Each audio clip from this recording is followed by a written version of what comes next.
Okay, so Parsha illuminated for Parsha's Chukas. Chukas is another jam-packed Parsha where every every few psukim, every few verses, something else significant and major is happening. And we have the beginning talks about the paraduma, the red heifer. We have Miriam's death. We have the people complaining for lack of water, and then the event of the Mei Meriva, where Moshe and Aaron apparently err, they sin, and they're punished that they can't enter the land of Israel. And and I should note, even before all those events, we have it's a fast forward where the Torah doesn't really record, other than the travels, what happened between really the rebellion of Korach and then 38 years later or so, where we pick up again in this week's Parsha. Other than the travels that the Jewish people did, it doesn't seem like anything majorly significant happened that needed to be recorded in the Torah. And then we pick up again here in this week's Parsha, and we have the death of Miriam, the lack of water, the Mei Meriva, and then what I want to start with today is the death of Aharon. And the death of Aaron takes place in chapter 20, towards the end, Pasuk Chaf, chapter 20, verse Chaftes, verse 29. The Pasuk says, Vayiru. So after Aaron dies, it says, Vayiru kala eda ki gava Aharon, that the entire congregation saw that Aaron had died. Vayivku es Aharon shloshim yom kol beis Yisrael. And the entire house of Israel mourned for Aaron for 30 days. So the first question is, how did they see that Aaron had died? It says Vayiru, they saw. So how did they see?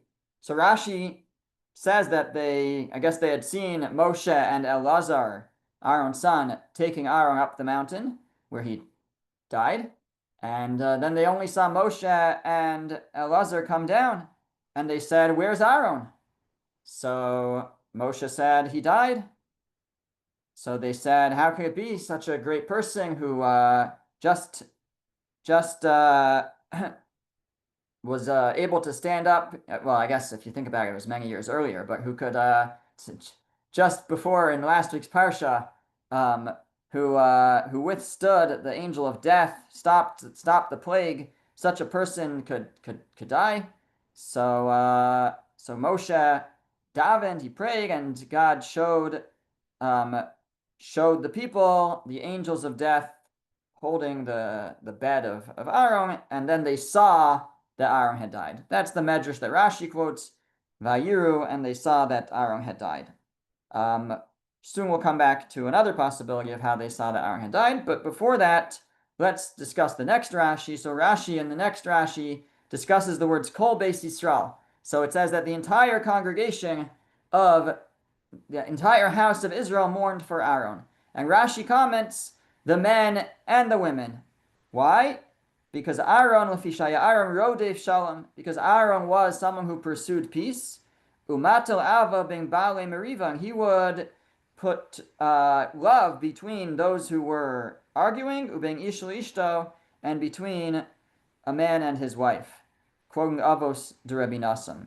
So Rashi doesn't fully explain what's bothering him, but if you compare, it is clear in Avos de Rebbe Nassim, if you compare the death of Aaron to the death of Moshe, so in regards to the death of Aaron, it says, Vayivku Kol Beis Yisrael, that the entire congregation, the entire house of Israel, I should say, mourned for Aaron. And when it comes to Moshe's death, it says Kol Yisrael, all of Israel. It doesn't say Beis Yisrael, the house of Israel.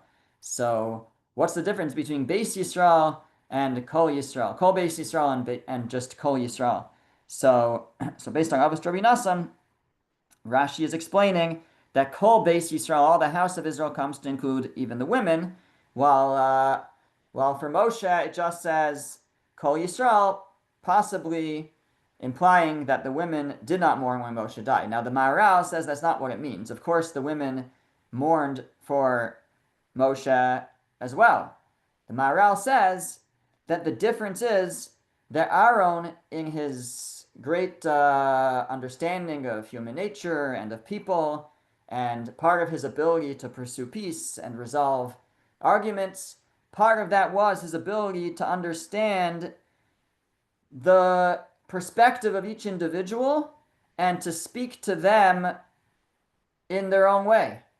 That's how he was able to help people solve their problems, resolve their arguments, was to be able to speak to each person according to who they were, in a different way that Moshe did not have the same skill. And so each person related to Aaron in a different way because he related to them in a different way. And therefore, it says that everybody, the entire congregation, mourned for him, meaning that the entire congregation, the men and the women, every group mourned for him in their own way. Everybody felt a different type of connection to Aaron because he connected to each person differently. While Moshe was more of a straight shooter, you might say, and Moshe related to all the people in the same way, and therefore everybody mourned him the same way. It wasn't a different feeling for the different people. That's what's being expressed here when it says that the men and the women mourned for Aaron, meaning, says the Maharal, each in their own way, as opposed to with Moshe, it was all everybody mourning in the same fashion. Now, this is a famous idea that Aaron was a pursuer of peace. It's a Mishnah in Pirkei Avos. The Mishnah says, chapter 1, it's Mishnah 12, it says, Hillel v'Shammai kiblu mehem, fine, Hillel said, Heve mitalmidav shel Aaron, one should be amongst the students of Aaron, Ohev Shalom v'Rodev Shalom, a lover of peace and someone who pursues peace, Ohev esabrius u'mekarvan la Torah, loving the creations and bringing them close to Torah. So what's the difference between someone who loves peace and someone who pursues peace? So the Medrash Shmuel, who's our go-to when we learn Pirkei Avos, Medrash Shmuel says that Ohev Shalom means somebody who themselves doesn't seek arguments, doesn't seek strife, somebody who themselves maintains positive and peaceful relationships with people. And a Rodev Shalom is somebody who is willing to chase after it, that even if it's running away from them, meaning, let's say somebody doesn't want peace with us. I'm seeking peace, but the other person always argues. The other person always wants to fight. The other person, it's never enough. They always, they basically are trying to run away from peace. Then a Rodev Shalom chases after them, and doesn't say, okay, if they're gonna fight, if they're gonna argue, let it be. That's just how it's gonna be. There's nothing I could do about it. Difficult people are difficult people. That's one approach. The approach of Aaron HaKohen was Rodev Shalom. He would chase after, even if it was running away from him. Now, he also notes that the Mishnah specifically says, it doesn't say be like Aaron. It says be like amongst the students of Aaron. Because nobody can quite be like Aaron. That's already asking too much. That's what Hillel, the author here, is saying. The Hillel Hazakin, Hillel the elder, is saying that we're not that much. We won't ask of someone, but try to be like one of his students. Try to endeavor, do our best to follow in his path, and even if we won't quite reach the level of Aaron. Now, the Avos Rabbi Nassan, which Rashi was quoting, Avos Rabbi Nassan, by the way, is like another version of Pirkei Avos in a certain sense. It's all from this Rabbi Nassan, one specific Tana, but there's a nice amount of overlap with the teachings in Pirkei Avos. So this teaching is elaborated on in Avos Rabbi Nassan. He speaks more about the attitude or the approach of Aaron HaKohen. So in Avos Rabbi Nassan, it says, it's the third source on the first page, Ohev Shalom Ketzad. So how did he love peace? How did Aaron love peace? Melamed she'adam ohev shalom b'Yisrael ben kol echad ve'echad. it means to not just, says Abbas Rabbi Nassan, it means not just to love peace for oneself, but to love peace for others as well. Just like Aaron loved peace between others. He quotes the pasuk, and then it continues and says, Rabbi Meir Omer. Rabbi Meir says, "V'rabim matam omer v'rabim heishiv ma'on." What does it mean that when the pasuk describes Aaron as being someone who preventing many from sin? So it gives us a little bit of a story, anecdote, and that apparently would happen frequently. Kishaya Aaron mahalich baderech, when Aaron would be walking on the way, paga bo b'adam rasha, he would see somebody who was what it's describing as a rasha, wicked, somebody, a sinner. V'nasan lo shalom, but he would greet him, he would give him a smile, he would show that he cares about him. L'machar, the next day, bikesh osal ish lavar avera, the next day that person could have been moments away from succumbing to the temptation of a sin. But then he would say, how could I do this and then have to face Aaron? I'm embarrassed. He greeted me, he treated me so nicely, and I'm gonna act this way. So that would prevent him from sinning. So says Abbas Rabbi Nassan, one way at least, that Aaron would prevent people from sinning was just by greeting them, by treating them well, by treating them nicely, and certainly that would teach people how much they were valued and elevate their self-esteem and remind them that how one should act, but also they would be embarrassed almost to face Aaron the next day. He's gonna give me a greeting. He's gonna treat me so well, and really inside I'm gonna feel rotten because I know inside what I've done.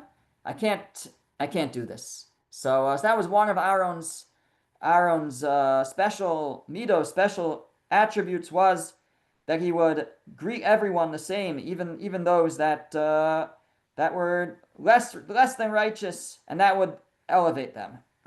And then it continues, and it tells us perhaps a more famous idea. He had two people who were in a fight. Aaron would go and sit with one of them, and he would say, Amar lo b'ni, my son, re'ei chavrecha ma omer. You should see what your friend is saying, the anguish that your friend is going through. He's tearing out his heart. He's ripping his clothes. He's saying, how can I face my friend? I'm embarrassed of him. I'm the one who was responsible. I'm the one who did wrong. This is what Aaron, when he would go and he would sit with one of the people involved in a dispute, and he would say, your friend, the one who you're in a dispute with, feels so bad. He feels terrible. He wants to make up with you. He admitted fault. And he would sit there until the person would no longer be angry. He would realize that his friend wants to make up with him. And then Aaron would go with the other friend. And he would tell him basically the same thing. And the Mishnah, the Abbas Rabbi Nassan, concludes that when they would meet each other, they would embrace and they would kiss each other, and that's why it says that Vayivkos Aaron Shloshim Yom Kol Yisrael. That's why everybody cried for him, because he would help resolve these arguments. So Baruch Mordechai Ezrachi, in his work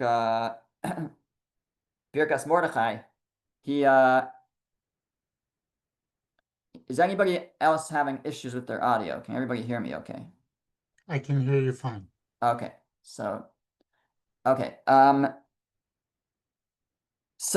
he asked, like, what's the deal with this approach of Aaron? Is first of all, was he lying to them? So we have a concept that you can be Mashan and Mibnei Shalom. You're allowed to bend the truth to make peace. So maybe that's what he was. Maybe he wasn't really telling the truth. But if it wasn't true, then maybe it could work one time. But eventually, word is going to get out, and you know, they're going to embrace, they're going to say, oh, I heard that you felt so bad. And you're like, you heard that? That's not true. Where did you hear that from? Oh, Aaron told me. Oh, he told me the same thing about you. Right? Oh, what a trickster. And either they would say forget it, or this time maybe they might make up, but word would get out quickly that this is what Aaron's approach is. And actually, I think it describes there, or maybe it's in Pirkei Eliezer, the thousands upon thousands of arguments that Aaron resolved over his lifetime. So, so is this just some kind of trick that he will use? Is and is the is Avos Rabbi Nassim trying to teach us strategies to resolve conflict, to that we should integrate into our teach our marriage therapists that this approach of Aaron HaKohen, like what's going on here? So Rav Ezrachi suggests that what the Midrash is teaching us is that deep down in the heart of every individual is a desire and a willingness to make peace with those that we are not getting along with. Now, most people don't recognize that even inside of themselves, and certainly not in others. But Aaron HaKohen, as someone who was a Rodef Shalom, he was somebody who pursued peace. This was his midah, this was his trait. He could see it in every individual. He could see in their hearts that they really wanted to resolve their disputes.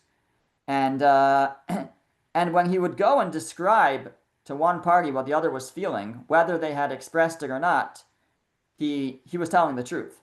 He understood, he saw within each individual this desire for improving the relationship, for making up, even an acceptance of some level of responsibility, and what he was articulating was what he saw in the other individual, even if they had not actually expressed it. And when each would hear what the other one was feeling, then they would begin to recognize those feelings even within themselves, and really releasing them from their grudge or their grievance, and bringing to the front what they really felt inside. And so Aaron HaKohen was not lying. He was not. This wasn't a trick. This wasn't just a cute strategy to try to manipulate people to get them to make up. No, this was Aaron seeing into the hearts of all these people, what they really wanted deep inside, and helping them discover it for themselves. And that was part of his fantastic trait of being a Rodef Shalom, someone who chased peace, was someone who loved peace, someone who chased peace, was also being able to see in others that desire, even if sometimes it was buried beneath anger and feelings of grievance, and but he was able to discern that and help them realize it for themselves. That's what he suggests. Okay, and we could try to do the same when we either ourselves find ourselves in a dispute, or others, we're helping them resolve it. Help a person understand that in truth what's best for them is to resolve it, and that's what they surely want deep within themselves. And sometimes we need to explain that the person that they're in an argument with also wants to make up, and that can help somebody come to peace and resolve the strife that might exist. Okay, now as I mentioned before, the pasuk just says that they saw that Aaron had died, and Rashi dealt with the question: how did they see that Aaron had died? He died up on the mountain. So Rashi said that God showed them an image of the angels carrying Aaron's coffin. There is another way to understand it, which is that the Gemara teaches us that after the death of Aaron, the Anane HaKavod, the clouds of glory which protected the Jewish people, departed. So The Gemara actually takes the word vayiru, and it says, which means and they saw, and it says don't read it as vayiru, but rather as vayiru, which can also mean and they feared. Because that as a result of Aaron's death, the people became fearful. Why did they become fearful? Because their protection departed. The Ananei HaKavod left, and subsequently they got attacked by Amalek. So, but you can understand it's not that Vayiru doesn't only mean and they feared; it means and they saw. They saw that Aaron died. How did they see that Aaron died? Because the Ananei HaKavod, the clouds of glory, departed upon the death of Aaron, and they later returned. So this relates really to another Gemara, which teaches us that the Jewish people had 3 special gifts that they were given in the desert, and each one was in the merit of one of the children of Amram and Yocheved, meaning Moshe, Aaron, and Miriam. So the 3 gifts were the manna in the merit of Moshe, the Ananei HaKavod, the clouds of glory, in the merit of Aaron, and the well, special well, the Be'er Miriam, in the merit of Miriam. And earlier in the Parsha, when Miriam died, the well dried up. The water that the Jewish people had in the desert was in the merit of Miriam, and the well dried up. And that's why they were thirsty and demanded water. And when Aaron died, the clouds of glory departed. Now both of those ended up returning in the merit of Moshe, but each of those corresponds to one of them. Now, Rav Hirsch suggests something, a beautiful idea. Rav Hirsch says that it's not so first of all, he brings a verse in the book of Micha, which I put on the source sheet. So in chapter 6 of Micha, so Hashem is describing the kindness that he did for us. It says, Ki ha'alisicha me'eretz Mitzrayim beis avodim, I brought you up from the land of Egypt and the house of slavery. Bidisicha, I redeemed you from there. Va'eshlach lefanecha es Moshe, Aaron, and Miriam. And I sent before you Moshe, Aaron, and Miriam. It's really a fascinating verse because I don't think anywhere else we see the 3 of them being put together as kind of the leaders of the Jewish people. Even Miriam added to this list. Moshe, Aaron, and Miriam. And then it goes on and it says, my nation, remember what Balak, king of Moab, planned and what Balaam, the son of Beor, answered him, which is next week's Parsha. From Shittim to Gilgal, may you recognize the righteous deeds of the Lord. Could be that it's referencing the idea that all of next week's Parsha, Parshas Balak, happened unbeknownst to the Jewish people. They didn't know that this attempt was made to curse the Jewish people and that Hashem put a stop to it. That was all behind the scenes. And the Navi Micha is pointing it out. Remember that, and just as that happens behind the scenes, so much else happens behind the scenes. And then it continues, and the Navi Micha says, with what shall I come before the Lord? Bow before the Most High God. Shall I come before him with burnt offerings, with yearling calves? Will the Lord be pleased with thousands of rams, with myriad streams of oil? Shall I give my firstborn for my transgression, the fruit of my body for the sin of my soul? So all these karbanos, should I bring karbanos? Is offerings, is that what he wants? And then he says, no, he has told you, oh man, what is good. What Hashem seeks from you. Ki imasos mishpat, ve'avas chesed, ve'atnei alecha sim elokecha. But to do justice, to love kindness, and to walk discreetly with your God. It's to go modestly and discreetly. So Rav Hirsch says that he suggests there's a connection between this last verse and the mention of Moshe, Aaron, and Miriam in verse 4. That Hashem says, I gave you Moshe, Aaron, and Miriam as leaders, as guides, and what do I ask from you? I ask from you justice, love, and kindness, and walking discreetly. And he says that each of those was taught by Moshe, Aaron, and Miriam. Each one taught one of those. That that Moshe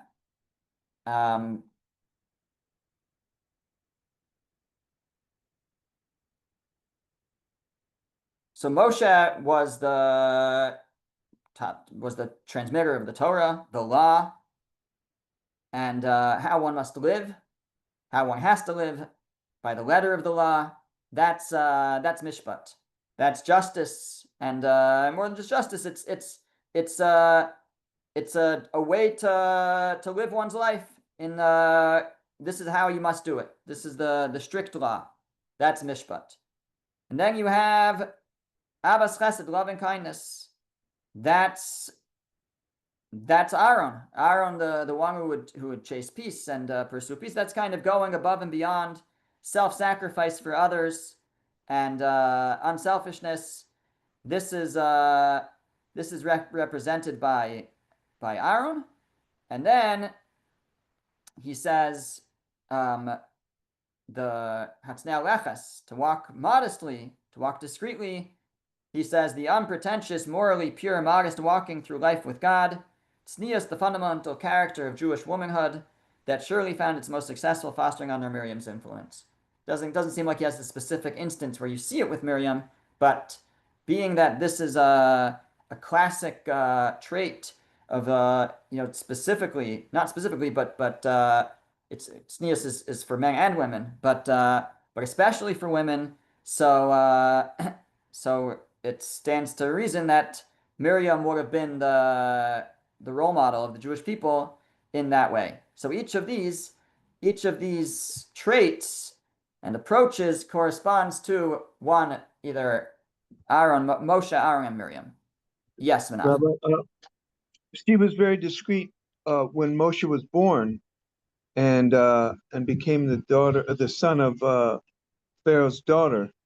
You know, she got her mother involved and everything, but she was very discreet at that point. Okay, nice. At the Thank beginning you. of her life. Good. Okay, now taking it one step further, says Rav Hirsch, could we not suggest that these gifts that each one merited on behalf of the Jewish people also corresponds to these character traits? So so we said that the well, the Be'er Miriam, the well of Miriam, was in the merit of Miriam. He says, can we not say that tznius is the quiet, hidden well out of whose depth all holiness of life springs? So tznius is like is keeping inside what all the treasure, and developing oneself inside, and that's like a well. It's like it's filled with so much life, and of course it comes forth, but it's building oneself inside. That said, so we're applying to Aaron. So the clouds of glory, cooling and protecting, they're not the clouds of glory were not as necessary for day-to-day life as food and drink, the man and the water. This is like almost like above and beyond. It's a chesed. It's an additional kindness. In fact, this is invoked in the context of Chukas. There's a famous question that the Mabit asks, which is that if there were three great gifts, the well and the man and the clouds of glory, why do we have a holiday? Why do we only have a holiday corresponding to the clouds of glory? Chukas, to commemorate the clouds of glory. Why don't we have a holiday to commemorate the other two great gifts and great miracles? So I think it's the Mabit. His answer is because it's true they were all great gifts, but the other two were completely necessary. What are we going to do? We're going through the desert. We need water. We need food. So it's certainly a gift and a miracle, but it's not the same as the clouds of glory, which we could have done without. They were an extra layer of kindness, and that's why we have a holiday that commemorates it. So Rav Hirsch is saying that also aligns itself with Aaron, who was the representative of of chesed, of Abbas chesed, loving kindness, pursuing peace, and that was in his merit. And finally, you have mishpat. He says justice, right, the very bread from heaven, the manna which is necessary to keep alive the existence and endurance, the health and strength of all human and national life. I think what he means is that it's the day to day. It's the Moshe representing mishpat, representing how to operate, how one should live, how one should go through their day to day life with the structure and the laws and the guidance of the Torah. That's like the bread, that's like the bread of our life, the daily grind, that which we need daily, represented by and corresponding to the manna. So the be'er, the well in the merit of Miriam, the cultivator of tznius, of modesty, of discreetness, the Anani Akavo, the clouds of glory, through the merit of Aaron, the cultivator of chesed, and the man, through the merit of Moshe, the transmitter and cultivator of the mishpat, the laws of God, the daily occurrences. Now, the Gemara says that the clouds of glory and the well departed when the well departed when Miriam died, and the clouds of glory departed when Aaron died, but they came back in the merit of Moshe. So some commentaries ask, well, if they can come back in the merit of Moshe, then it seems that they could be there in the merit of Moshe the whole time. So what does it mean they were there in the merit? If Moshe has enough merit for all three, then what does it mean that they came in the merit of Aaron and Miriam? It seems that Moshe on his own can hold up all three pillars, all three miracles in his own merit, if they all came back in the merit of Moshe. So the Sefer Shir Ma'on asks this question. It's quoted in the Chassam Sofer. It's printed alongside the Chassam Sofer. And he says, no, Moshe, these things came as and it fits in with what we're saying with Rav Hirsch. These miracles, these gifts were a reward in the merit of Miriam and Aaron, and not just for them, but that which they transmitted, that which they taught, meaning they brought merit to all the Jewish people who were able to inculcate the lessons that they taught. Now, after they died, Moshe was able to perpetuate those lessons. And so they could continue after Miriam and Aaron died through the guidance and leadership of Moshe. But Moshe would not necessarily have been able to initiate and be mechanech and train the people from the start in those approaches, in those lessons. And that was the unique role of Aaron and Miriam, to be able to role model these great traits that Moshe didn't necessarily have to the same degree. Moshe was, once they had role modeled them, once they had taught them, once they had brought them to the Jewish people, so now after their deaths, Moshe was able to perpetuate those lessons. And that teaches us again the importance of good chinuch, good training, good role modeling when people are in their formative years.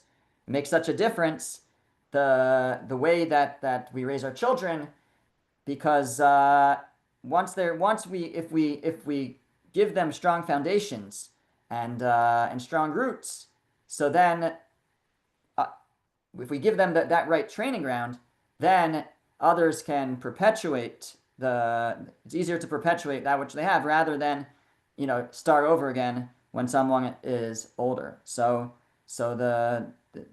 this kind of the formative years of the Jewish people, they had an array of teachers for them, who each could bring them different and important lessons, and then it was able to be perpetuated by Moshe Rabbeinu, and that's why those rewards that they merited as a result were able to continue after their deaths. Now they had to stop, I guess, for a short time to show that they were in the marriage of Aaron and Miriam, and then in the marriage of Moshe they returned. Okay, moving on now to another topic, which is probably something that's usually mostly looked over. I want to take a couple minutes to talk about it, which is the Torah goes into a lot of detail about the land that the Jewish people conquer in this week's Parsha, and specifically the conquering of Sichon, the king of Amori, and some of the background to even Sichon coming to be in possession of the land that he was in possession of. So in chapter 21, Bamidbar Perek Chaf Aleph, verse 21, it says, Vayishlach Yisrael Malachim el Sichon melech Amori lemor. And the Jewish people sent messengers to Sichon, the king of Amori, saying. Now, we should note, if you look on the last page, there is a map. It's a little small, so I apologize. But the body of this is a map really of the body of water there is the Yam HaMelech, the Dead Sea. So this is the south of Israel. And actually, for those who don't have it, let me just put it on my screen. I can remember how to do this. Here we go.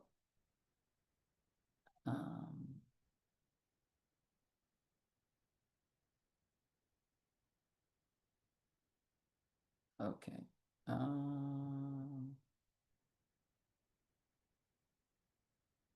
There we go. Okay, so 1 second. Apologize, it's going slow. Okay, so that's that body of water that you see is the Yam HaMelech, and I'll try to zoom in. Okay, so this is really the south of Israel, but we're even looking mostly at Jordan, because on the right side is the east of the Yam HaMelech is Jordan, and we have down in the lower part of Yam HaMelech it says Moab, and then we have Nachal Arnon, the river Arnon, and then we have it says Eretz Sichon, and then above the land of Sichon it says Nachal Yabok, the river of Yabok, and just to get our bearings, Jerusalem, Yerushalayim, is like parallel to like the upper half of the Yam HaMelech to the west. Okay, so what does the Torah say? So the Torah says, going back to verse 22, so they send messengers to Sichon and they say, Ebra ve'artzecha, let us pass through your land. Lo niteh b'sodeh v'cherem, we won't turn into fields or vineyards. Lo nishteh ve'er, we won't drink well water. Derech hamelech neilech ad asher navar gulech. We'll just go right into Israel. Just let us walk through your land. We'll take a straight path through. Now they had already, although the Torah doesn't record it, they had already tried this with Moab, who was further south, and Moab said no. But as we'll see in a moment, they weren't allowed to attack Moab because Moab was descended from Lot, and they were not allowed to attack Moab. So they continued northward, and they tried with Sichon. And Sichon said no. Verse 23, but Sichon did not permit Israel to pass through his territory, and he gathered his people and went out to the desert toward Israel, and he fought against Israel. And Israel smote him and took possession of his land from Arnon to Yabok. So you saw on the map, Arnon is about halfway up Yam HaMelech, and Yabok is way up there. And still very far south from the Yam Kinneret. So kind of like the middle of the Jordan River. And they took all those cities. Verse 25, and the Israelites dwelt in all the cities, the Amorites, and Cheshbon and all its villages. For Cheshbon was the city of Sichon, king of the Amorites.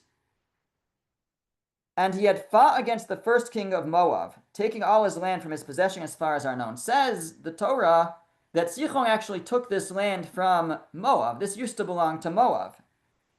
And it goes on and it says, in verse 27, I'll read it in the Hebrew, Chav Zayin, Al King Yomur Moshlim Bo Cheshbon. Therefore, concerning this, those who speak parables, the kind of the singers, the poets, they say Come to Cheshbon, Tibonev Sichon Ir Sichon, let the city of Sichon be built. For fire went forth from Cheshbon, a flame from the city of Sichon, it consumed Ar of Moab.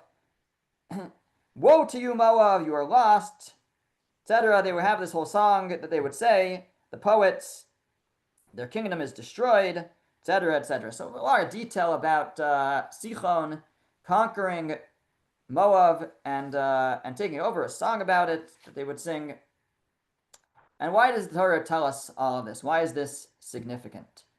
So the significance is because if you look in Devarim chapter 2, so we see there, like I mentioned before, that the Jewish people were not allowed to attack Moab.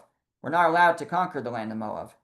And so the Gemara tells us that it was only because Sichon, who was an Amorite, he was not Moab, he was not Ammon. Ammon and Moab were the children of Lot, the descendants of Lot. We were not allowed to go to war against them. But Sichon, who was from the Amori, we were. So it was only because Sichon took the land first from Moab, and I think also part of Ammon, that we were allowed to fight. So I think there's 2 points. One is, had we not been allowed to fight this whole strip of land, we would have had to go even further north, because in order to enter the land of Israel, we couldn't have gone through this way, because although we did go further north and fought Og Melech HaBashan, also in this week's Parsha, but we wouldn't have. But this is the land actually that ends up being the land of the tribes of Gad and Reuven, and that's going to be in a couple weeks Parsha. So we never would have been able to conquer that land had it not been that Sichon first took it from Moab. That made it, the language of the Gemara is that it was purified now, meaning it was now able to be conquered by the Jewish people. And so the pasuk that says, therefore the Moshlim, therefore those who say the parables, the poets, they say, Bo Cheshbon, come make a calculation. Sorry, it means come to the city of Cheshbon. That's the name of the city. The city is called Cheshbon, but the Gemara says that it's come make a calculation. Now the context that the Gemara says it in is come make a calculation, and it has a whole Musar idea that it develops from it. But I saw a quote from Rav Elya Lopian. He says a different idea. He says, come make a calculation about how the world runs, because we don't necessarily realize all the things that are going on behind the scenes. And here you have that, Sichon, he thinks he's so powerful. He thinks he's so mighty. He defeats Moab. He takes over his land. He's feeling so proud. He doesn't realize that he's a puppet. He's a pawn. It's Hashem guiding things so that, again, it's Hashem who said we couldn't attack Moab, but was Hashem's will, was that we still get the land in this way. And so make a calculation about the world. We see nations fighting. We see one group take over Syria from the other. This is all Hashem running the world behind the scenes. Sometimes we don't realize, sometimes we do, sometimes we don't, what it is and why it happens, but it's all happening for the purposes of bringing the world to where it needs to be, and bring the Jewish people to where they need to be. And in this context, the Mishpat Zozav quotes from a work called Hamaor Shebatorah that we read in Tehillim, chapter 136, the last source. Hodol Hashem ki tov ki olam chasto. Give thanks to the Lord because He is good, for His kindness is eternal.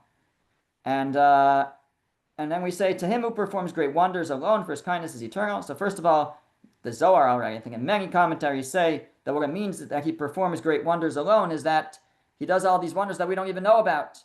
Not just that He does it by Himself, but He does it without anybody knowing about it. And that we have no idea what kindnesses Hashem is doing for us. And then it says, to Him who smote great kings, for His kindness is eternal, and slew mighty kings, for His kindness is eternal. Sichon, the king of the Amorites, for His kindness is eternal, and Og, the king of Bashan, for His kindness is eternal. And He gave their land as an inheritance, for His kindness is eternal, an inheritance to Israel as servant, for His kindness is eternal. Now, those last two verses seem redundant. He gave their land as an inheritance to Israel, his servant. So says the Ma'or Shebatorah, no, the first one is talking about he gave their land as an inheritance, meaning he gave it from Moab over to Sichon, the king of Amori, and then an inheritance to Israel, his servant, that we should then be able to get that land. So this is just, again, the Torah spends a lot of time, and it comes back up in the book of Shoftim, in chapter 11 of Shoftim, where the Moabites try to take back land and accuse us of taking it from them, and the answer is no, we didn't take it from you. We took it from Sichon, king of Amori, and this just gives us a little bit of a sense in the context of the Parsha why it gives so much detail about this relationship between Sichon, the king of Amori, and Moab, and really in general about all the kindnesses Hashem is doing that we don't understand. Even other nations that have nothing to do with us have their own wars, and they're there though ultimately to benefit the Jewish people in the long run. Okay, we'll hold there. Thank you, Rabbi. Thank you, Rabbi. And have a good Shabbos, everyone. Thank you. Good Thank job.